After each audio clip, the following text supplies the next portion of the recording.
بسم اللہ الرحمن الرحیم۔ السلام علیکم ناظرین۔ ایک بزرگ نے اپنے مریدوں سے کہا کہ میں فلاں شہر میں جاتا ہوں اور جھوٹے محل میں رہوں گا، اگر تم مجھ سے ملنے آؤ تو جھوٹے محل میں آ جانا۔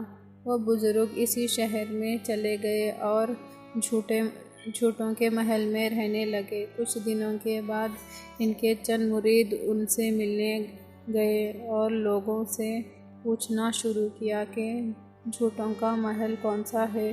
لوگ حیران ہو کر جواب دیے، کیا تم پاگل ہو گئے؟ تمہارا دماغ خراب ہے؟ اس شہر میں جھوٹوں کا محل نہیں ہے، اور یہ بھی نہیں ہو سکتا کہ سارے جھوٹے جمع ہو کر ایک ہی محل میں رہتے ہوں۔ اگر وہ لوگ ہار کر لاچار اور بے امید ہو کر شہر کے کنارے قبرستان میں جا نکلے تو کیا دیکھتے ہیں کہ پیر صاحب وہاں بیٹھے ہیں۔ ملاقات کے بعد ان سے پوچھا گیا کہ حضرت، لوگوں نے ہم کو خوب پاگل بنایا اور شہر میں کسی نے جھوٹوں کا محل نہ بتلایا۔ یہ بات سن کر ان بزرگ نے فرمایا کہ دیکھو، یہ قبرستان جھوٹوں کا محل ہی تو ہے۔ یہاں کے رہنے والے سب جھوٹ ہی تو کہتے تھے۔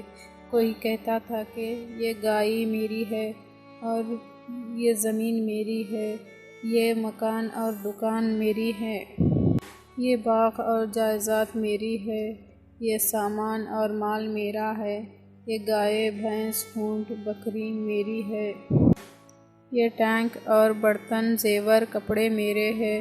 بتلاؤ، آج ان کے پاس تم کوئی چیز دیکھتے ہو تو ان کے سب وعدے جھوٹے تھے، اس لیے قبرستان جھوٹوں کا محل ہوا یا نہیں؟ مریدوں کو بڑی عبرت حاصل ہوئی اور کہا، حضرت بالکل سچ بات ہے، اور سب کے سب اللہ رسول صلی اللہ علیہ وسلم کے فرما بردار ہو گئے اور مال و دولت اللہ کی راہ میں خرچہ کرنے لگ گئے۔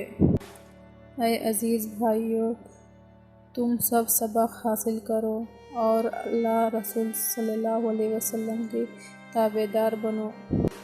اگر آپ کو یہ ویڈیو پسند آیا تو لائک کیجئے، شیئر کیجئے، چینل کو سبسکرائب کیجئے۔ اگلے ویڈیو میں پھر ملیں گے۔ اللہ حافظ۔